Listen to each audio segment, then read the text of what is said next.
嗨，朋友你好，我是乌鸦三语，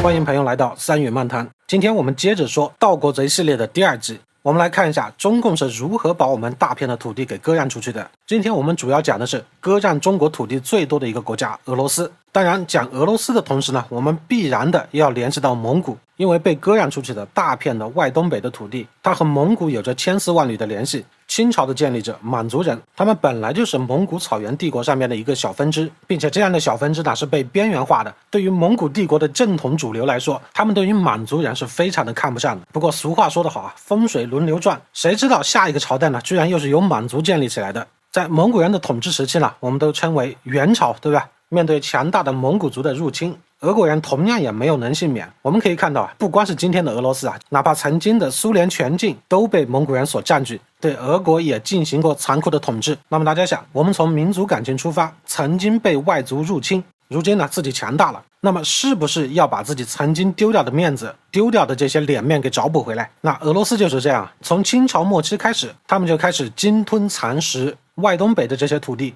对于他们来说，他们完全不觉得有什么问题啊！你还记得你们蒙古人当年怎么对我们俄罗斯人的吗？杀个人比杀一只羊还轻松。哎，现在老子已经站起来了，我已经牛逼了，我们俄罗斯人民不吃这一套。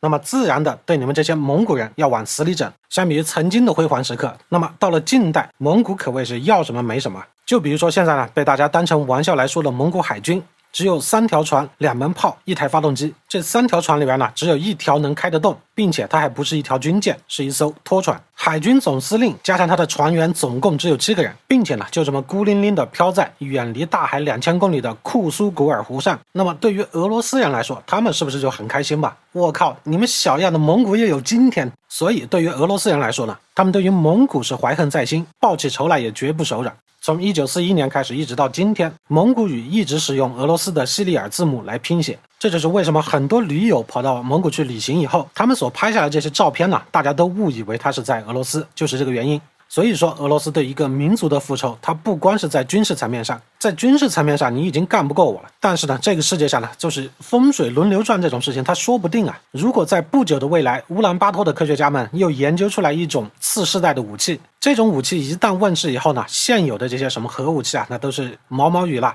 这样一来呢，俄罗斯老毛子是不是又得被蒙古人去统治一次？所以对于这种事情的担心，俄罗斯它是一直都有的。那么它的解决办法就是在文化层面上对你进行同化。那同样的事情呢，中国它也在干了。就在不久之前，几个月前，中国不是在内蒙古进行汉语教育嘛，还引起了轩然大波。内蒙古数不清的初中生、高中生就在学校里面进行罢课，对这个政策来进行抗议。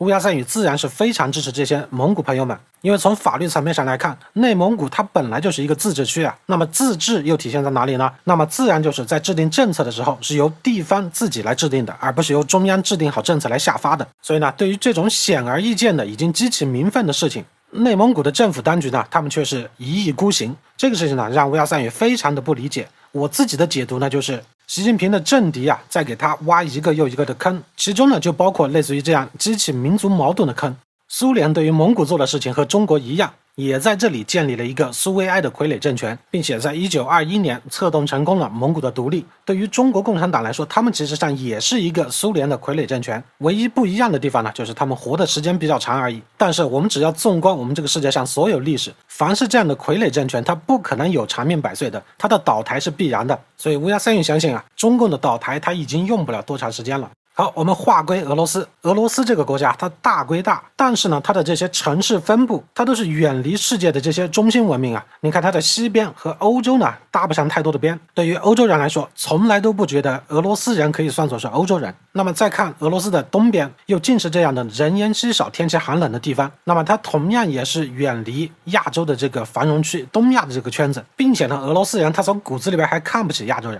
所以这样一来呢，他就很难办了。一方面呢是连欧洲人都不想要你，另一方面呢他又看不起亚洲人。那么对于他接壤的这个世界上的2块最大的文明区域，它的融入度都非常的低，然而他们自己呢也并没有发展到一个可以令全世界都刮目相看这种高度的文明，也并不能在欧亚之间呢形成一个第三极。那么这些因素把它综合在一起，就造就了俄罗斯民族这种独特的性格。老毛子就在想啊，你们都看不上我，对不对？那老子就来抢你们的土地，把你们曾经自己的国家都变成俄罗斯我自己的国土，这不就行了吗？我根本就用不着你要看得上我嘛，我直接就过来统治你，这不是更香吗？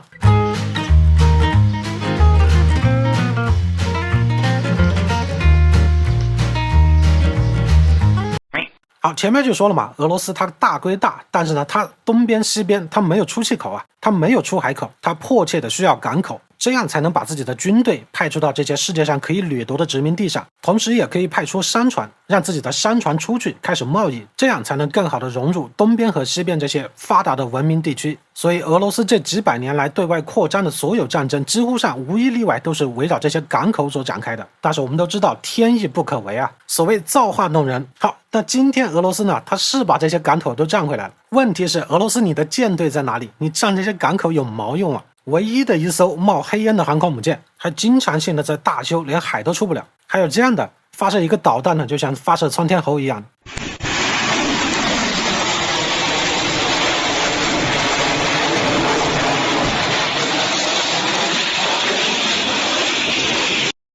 并且这都已经成为了一种常态，所以就说嘛，这也是一种形式的业报 karma， 对不对？在1696年，大概相当于大清的康熙年间，沙俄对外扩张，爆发了俄土战争，俄罗斯夺得了亚速海。亚速海呢，也就是克里米亚半岛所在的这个海，虽然说它的海水呢是连通于外边的，但是它的出海口只有一个，就是刻赤海峡。虽然说俄土战争里边俄罗斯呢是拿到点好处，但是土耳其只要牢牢的守住刻赤海峡，那么俄罗斯发起的这场战争它就是徒劳的嘛。所以就说呢，俄罗斯在西南方向碰了一鼻子灰以后，它调转枪口往北方前进，它和瑞典打了21年的仗，最终呢夺得了波罗的海的出海口，在这里建立了一个城市，叫做圣彼得堡。值得一提的是，那个时候的瑞典是很强的呀，简直是北欧一霸，素有北欧小流氓之称啊。这个名字呢，当然是乌鸦三鱼自己编的啊。好，这个时候的俄罗斯呢，好不容易在波罗的海搞了一个港口，但是那种天寒地冻的地方，你想啊，以前那种大帆船的时代，用木头造船的时代，它并没有破冰船啊。一旦港口被冻起来以后，那么整个港口里边的船一艘都出不去，不管你有多强大的军队，你也只能乖乖的在港口里边等到明年化冻之后才能出得来。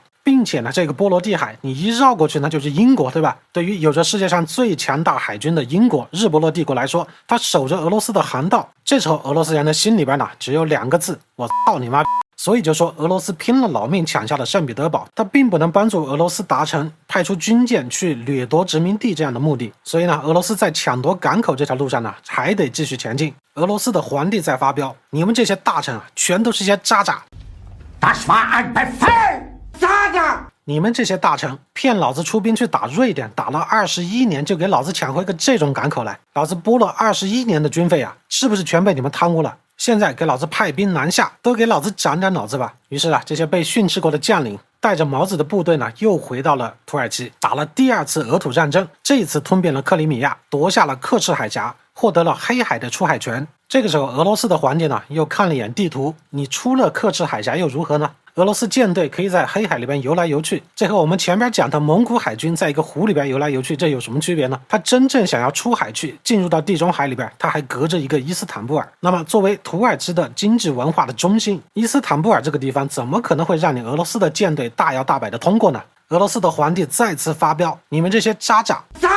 我特别怀疑你们就是串通一起来骗我的军费的，并且呢，就用这样一次又一次的行为来气死本皇帝。你们就是想把老子给气死以后来分我的支付宝，对不对？网络遗产是指被继承人逝去时遗留的个人所有的网络权益和财产。